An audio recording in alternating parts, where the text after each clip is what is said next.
Hello दोस्तों, स्वागत है आप सभी का मेरे चैनल स्टोरी ज़ू पर। और आज मैं आप सबके साथ शेयर करने वाली हूँ महादेवी वर्मा की लिखी कहानी बिंदा। स्टोरी शुरू करने से पहले आप सबसे रिक्वेस्ट है कि मेरा चैनल सब्सक्राइब कर लें और बेल आइकन दबाना ना भूलें। तो आइए स्टोरी शुरू करते हैं।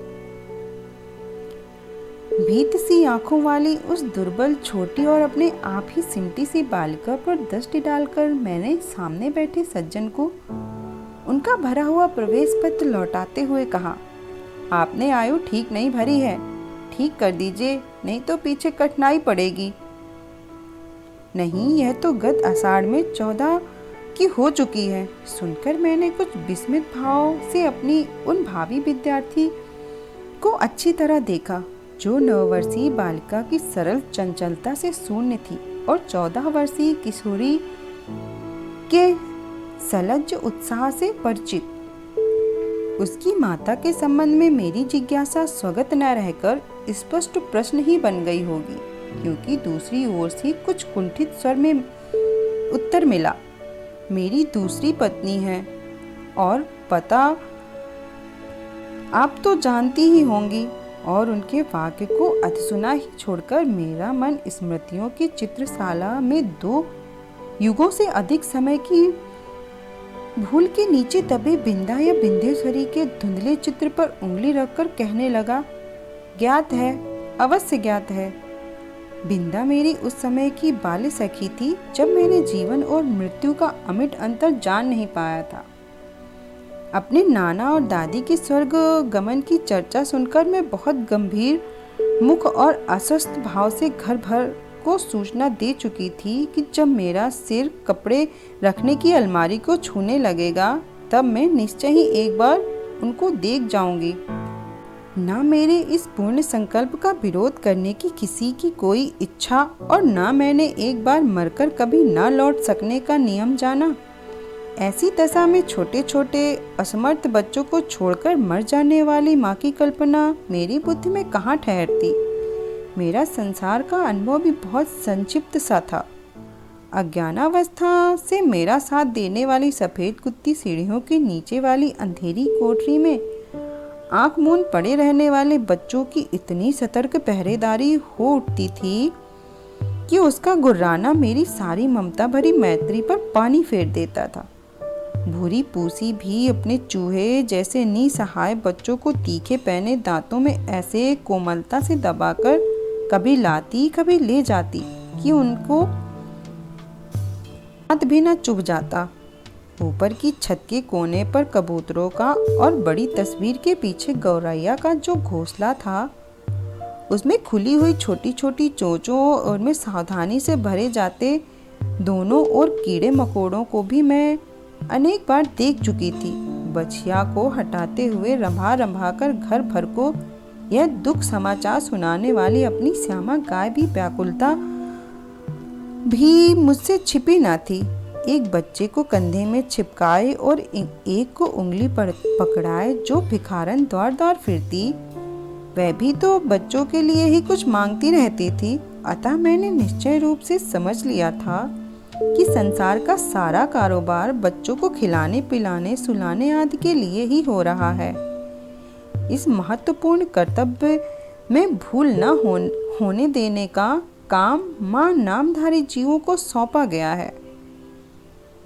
और बिंदा के भी तो माँ ही, जिन्हें हम पंडिताइन चाची और नई अम्मा, बिंदा उन्हें नई अम्मा कहती थी। वे अपनी गोरी मोटी देह को रंगीन साड़ी से सजे कसे चारपाई पर बैठ फूले गाल, चिमटी सी नाक के दोनों ओर नीले कांच से बटन सी चमकती हुई आंखों से युक्त मोहन को तेल मलती रहती थी। उसकी विशेष कारीगरी से संवारी पाटियों के बीच में लाल स्याह की मोटी लकीर सा सिंदूर, उन्नीदी सी आंखों में काले डोरे के समान लगने वाला काजल, चमकीले कर्णफूल, गले की माला, नगदार रंग बिरंगी चूड़ियाँ और घुंघरूदार बिछुए मुझे बहुत भाते थे, क्योंकि यह सब अलंकार उन्हें गुड़िया की समानता दे देते थे। यह सब तो ठीक था, पर उसका व्यवहार विचित्र न जान पड़ता था। सर्दी के दिनों में जब हमें धूप निकलने पर जगाया जाता था, गर्म पानी से मुंह हाथ धुलाकर मोजे जूते और ऊनी कपड़ों से सजाया जाता था और मना मना कर गुनगुना दूध पिलाया जाता था, तब पड़ोस के घर में पंडिताइन चाची का स्वर उच्च से उच्चतर होता रहता था। यदि उस गर्जन तर्जन का कोई अर्थ समझ में न आता तो मैं उसे श्यामा गाय के रम्भाने के समान स्नेह का प्रदर्शन भी समझ सकती थी, परंतु उसकी शब्दावली परिचित होने के कारण ही कुछ उलझन पर पैदा कर देने वाली थी। उठती है या आऊं, बैल के से 2 दीते क्या दिखा रही है, मोहन का दूध कब गर्म होगा, अभागी मरती भी नहीं आदि शब्दों में जो कठोरता की धारा बहती रहती थी, उसे मेरा अबोध मन भी जान ही लेता था। कभी कभी जब मैं ऊपर की छत पर जाकर उस घर की कथा समझने का प्रयास करती, तब मुझे मैली कुचैली धोती लपेटे हुए बिंदा ही आंगन के चौके तक फिरकनी सी नाचती दिखाई देती। उसका कभी झाड़ू देना, कभी आग जलाना, कभी आंगन के नल से कलसे में पानी भर लाना, कभी नई अम्मा को दूध का कटोरा देने जाना मुझे बाजीगर के तमाशे जैसा लगता था, क्योंकि मेरे लिए तो वे सब कार्य असंभव से थे। पर जब उस विस्मित कर देने वाले कौतुक की अपेक्षा कर पंडिताइन चाची का कठोर स्वर गूंजने लगता, जिसमें कभी कभी पंडित जी की घुड़की का भी पुट रहता था, तब न जाने किस दुख की छाया मुझे घेरने लगती थी, जिसकी सुशीलता का उदाहरण देकर मेरे नटखटपन को रोका जाता था। वही बिंदा घर में चुपके चुपके कौन सा नटखटपन करती रहती है, उसे बहुत प्रयत्न करके भी मैंने ना समझ पाती थी। मैं एक भी काम नहीं करती थी और रात दिन ऊधम मचाती रहती थी, पर मुझे तो माँ ने कभी ना मर जाने की आज्ञा दी और ना कभी आंखें निकाल लेने का भय दिखाया। एक बार मैंने भी पूछा, क्या पंडिताइन चाची तुम्हारी तरह नहीं है? माँ ने मेरी बात का अर्थ कितना समझा यह तो पता नहीं। उनके संक्षिप्त है से ना बिंदा की समस्या का समाधान हो सका और ना मेरी उलझन सुलझ पाई। बिंदा मुझसे कुछ बड़ी ही रही होगी, परंतु उसका नाटापन देख ऐसा लगता था मानो किसी ने ऊपर से दबाकर उसे कुछ छोटा कर दिया हो। 2 पैसों से आने वाली खजड़ी के ऊपर चढ़ी हुई झिल्ली के समान पतले चर्म से मढ़े और भीतर की हरी हरी नसों की झलक देने वाले उसके दुबले हाथ पैर न जाने किस अज्ञात भय से अवसन्न रहते थे।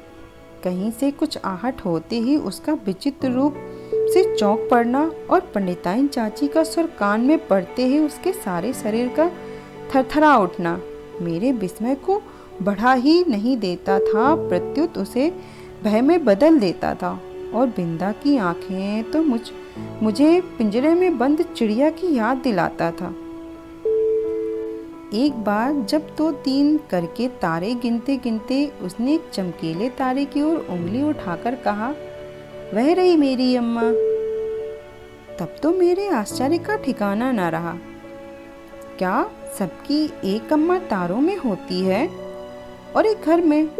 पूछने पर बिंदा ने अपने ज्ञान कोश से मुझे दिए और तब मैंने समझा कि जिस अम्मा को ईश्वर बुला लेता है वह तारा बनकर ऊपर से बच्चों को देखती रहती है, और जो बहुत सज धज कर घर में आती है वह बिंदा की नई अम्मा जैसी होती है। मेरी बुद्धि सहज ही पराजय स्वीकार करना नहीं जानती।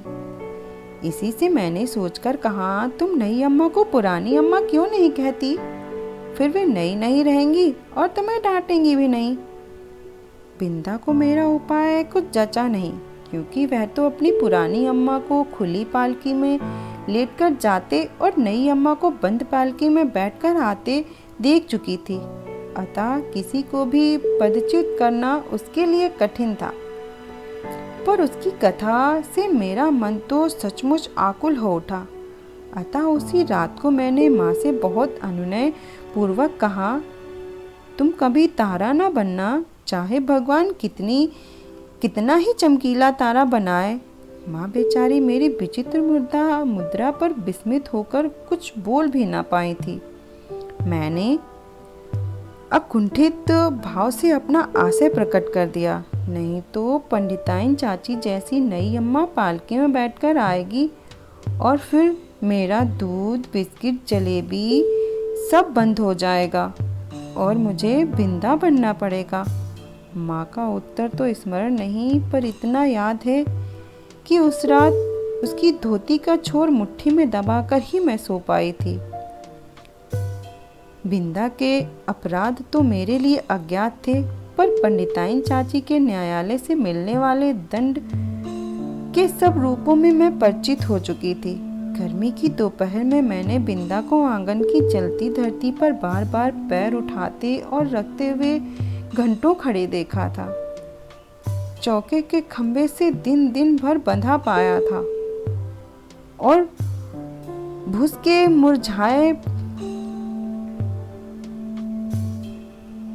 मुरझाए मुख के साथ पैरों नई अम्मा और खटोले पे सोते मोहन पर पंखा जलते देखा था।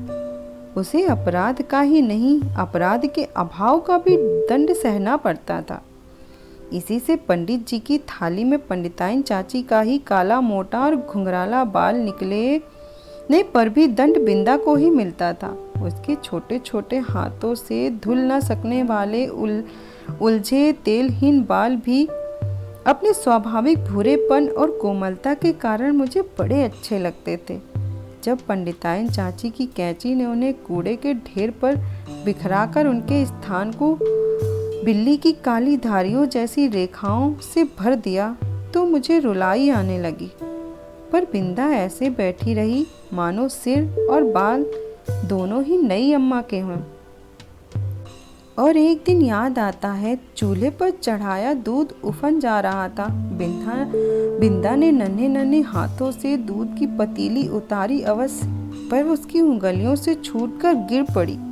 खोलते दूध से जले पैरों के साथ दरवाजे पर खड़ी बिंदा का रोना देख मैं तो हतबुद्धि सी हो रही। पंडिताइन चाची से कहकर वह दवा क्यों नहीं लगवा लेती, यह समझना मेरे लिए एक कठिन था।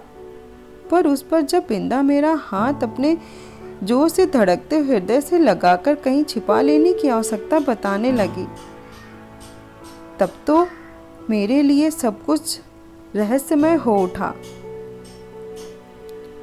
उसे मैं अपने घर में खींच लाई अवश्य, पर न ऊपर के खंड में माँ के पास ले जा सकी और न बिछाने का स्थान खोज सकी।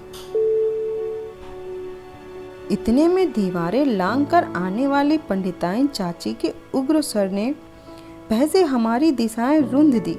इसी से हड़बड़ाहट में हम दोनों उस कोठरी में जा घुसे जिसमें गाय के लिए घास भरी जाती थी। मुझे तो घास की पत्तियां चुभ रही थी। कोठरी का अंधकार भी कष्ट दे रहा था, पर बिंदा अपने जले पैरों को घास में छिपाए और दोनों ठंडे हाथों से मेरा हाथ दबाए ऐसे बैठी थी मानो घास का चुभता हुआ ढेर रेशमी बिछौना बन गया हो। मैं तो शायद सो गई थी, क्योंकि जब घास निकालने वाले के लिए आया हुआ गोपी इस अभूतपूर्व दृश्य की घोषणा करने के लिए कोलाहल मचाने लगा, तब मैंने आंख मलते हुए पूछा, क्या सवेरा हो गया? माँ ने बिंदा के पैरों पर तिल का तेल, चूने का पानी लगाकर जब अपने विशेष संदेश वाहक के साथ उसे घर भिजवा दिया, तब उसकी क्या दशा हुई यह बताना कठिन है। पर इतना तो मैं जानती हूँ कि पंडिताइन चाची के न्याय विधान में न क्षमा का स्थान था, न अपील का अधिकार। फिर कुछ दिनों तक मैंने बिंदा को घर आंगन में काम करते नहीं देखा। उसके घर जाने से माँ ने मुझे रोक दिया था, पर वे प्रायः कुछ अंगूर और सेब लेकर वहाँ हो आती थी। बहुत खुशामद करने पर रुकिया ने बताया कि उस घर में महारानी आई हैं।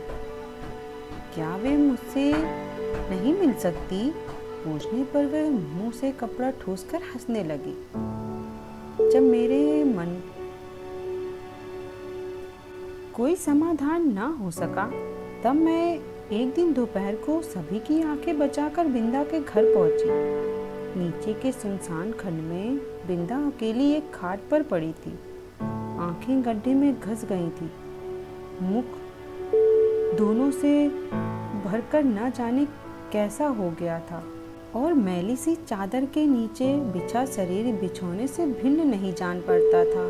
डॉक्टर दवा की शीशियां, सिर पर हाथ फेरती हुई माँ और बिछोने के चारों चक्कर काटते हुए बाबूजी के बिना भी बीमारी का अस्तित्व है, यह मैं नहीं जानती थी। इसी से उस अकेली बिंदा के पास पड़ी होकर मैं चकित सी चारों ओर देखती रह गई। बिंदा ने ही कुछ संकेत और कुछ स्पष्ट शब्दों में बताया कि नई अम्मा मोहन के साथ ऊपर खंड में रहती हैं। शायद चेचक के डर से सवेरे शाम बरौनी आकर उसका काम कर जाती है। उसके बाद फिर बिंदा को मिलन संभव न हो सका, क्योंकि मेरे इस आज्ञा उल्लंघन से माँ बहुत चिंतित हो उठी थी। एक दिन सवेरे ही रुकिया ने उनसे न जाने क्या कह दिया कि वे रामायण बंद कर बार बार आंखें पोंछते हुए बिंदा के घर चली जाती थी। जाते जाते वे मुझे बाहर ना निकलने का आदेश देना नहीं भूली थी। इसी से इधर उधर से झांक कर देखना आवश्यक हो गया था। रुकिया मेरे लिए त्रिकालदर्शी से कम न थी, परंतु वे विशेष अनुनय विनय के बिना कुछ बताती नहीं थी और उससे अनुनय विनय करना मेरे आत्मसम्मान के विरुद्ध पड़ता था। अतः खिड़की से झांककर मैं बिंदा के दरवाजे पर जमा हुई आदमियों के अतिरिक्त और कुछ न देख सकी और इस प्रकार की भीड़ से विवाह और बारात का जो संबंध है उसे मैं जानती थी। तब क्या उस घर में विवाह हो रहा है, और हो रहा है तो किसका? यदि प्रश्न मेरी बुद्धि की परीक्षा लेने लगे। पंडित जी का विवाह तो अब तब होगा जब दूसरी पंडिताइन चाचे भी मर कर तारा बन जाएगी, और बैठ न सकने वाला मोहन का विवाह संभव नहीं। यही सोचकर मैं इस परिणाम तक पहुंची कि बिंदा का विवाह हो रहा है और उसने मुझे बुलाया तक नहीं। इस अपमान से आहत मेरा मन सब गुड़ियों को साक्षी बनाकर बिंदा को किसी भी शुभ कार्य में ना बुलाने की प्रतिज्ञा करने लगा। कई दिन तक बिंदा के घर झांक झांक कर जब मैंने माँ से उससे ससुराल से लौटने के संबंध में प्रश्न किया, तब पता चला कि वह तो अपनी आकाशवासिनी अम्मा के पास चली गई। उस दिन से मैं प्रायः चमकीले तारे के आसपास फैले छोटे छोटे तारों में बिंदा को ढूंढती रहती, पर इतनी दूर से पहचानना संभव नहीं था। तब से अब तक कितना समय बीत चुका है, पर बिंदा और उसकी नई अम्मा की कहानी शेष नहीं हुई। कभी हो सकेगी या नहीं, इसे कौन बता सकता है। तो दोस्तों, स्टोरी आपको पसंद आई होगी तो प्लीज़ मेरे चैनल को लाइक करें, सब्सक्राइब करें, शेयर करें। Thank you.